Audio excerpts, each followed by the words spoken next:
Hi అండి. అందరూ ఎలా ఉన్నారు? బాగున్నారా? నేనైతే చాలా బాగున్నా.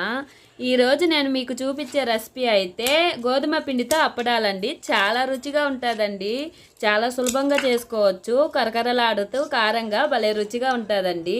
ఇవి చాలా రోజుల వరకు నిల్వ ఉంటుందండి. గోధుమ పిండికి అప్పడాలకి కావాల్సిన పదార్థాలు చెప్తా, మీరు చూసేయండి.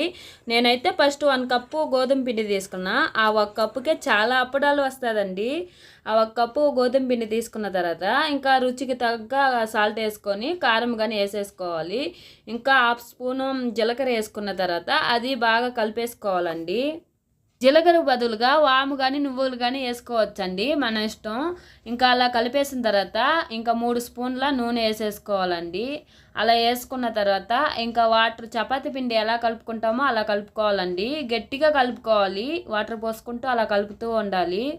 పిండి సాఫ్ట్గా కలుపుకుంటే అప్పడాలు సరిగ్గా రావండి, పూరీలు పొంగినట్టు పొంగిపోతుంది. వాటర్ పోసుకుంటూ ఇలా గట్టిగా కలిపేసుకోవాలండి.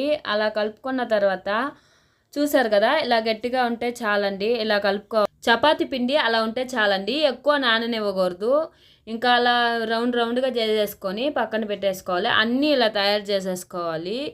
ఇంకా అన్నీ ఇలా తయారు చేసుకున్నాం కదండి. ఇంకా పొడి ఉంటుంది కదా, చపాతీ పిండి పొడి ఒక గిన్నెలో వేసుకొని ఇంకా రౌండ్ చేసుకున్నాం కదా, అది అందులో అద్దుకొని చపాతీ ఒత్తుకున్నట్టు ఒత్తుకోవాలండి. కొద్దిగా పలచంగానే ఉండాలండి.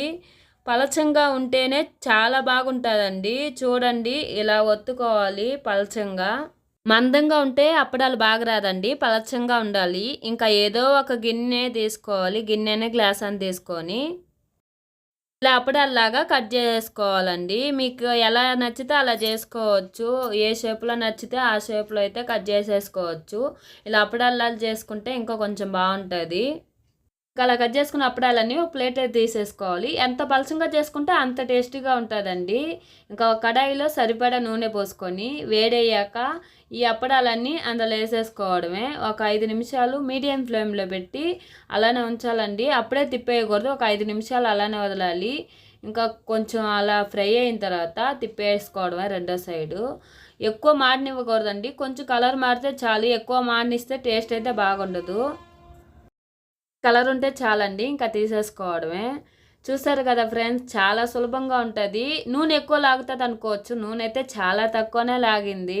మీరు చూసారు కదా వీడియోలో, నూనె ఎంత పోసానో ఎంత తక్కువ అయిందో మీరు చూసారు కదా. ఈ వీడియో నచ్చితే లైక్ చేయండి, షేర్ చేయండి, కామెంట్ చేయండి ఫ్రెండ్స్. బాయ్.